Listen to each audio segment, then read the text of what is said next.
Hi guys, welcome to Tactim channel. Hope you're doing well. In this video, I'm gonna be showing you how to play ChatGPT in chess, or how to play chess in ChatGPT. So let's go to the ChatGPT first. Log into your ChatGPT with ID and password. After login, you have to write here.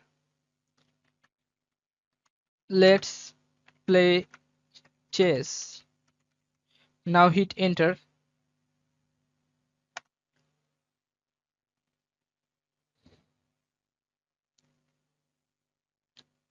Now you can choose black or white. I'm right here black.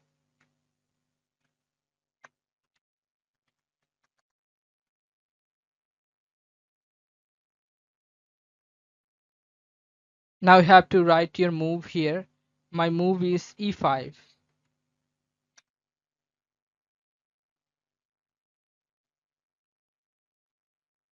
So this is how you can play chess in ChatGPT.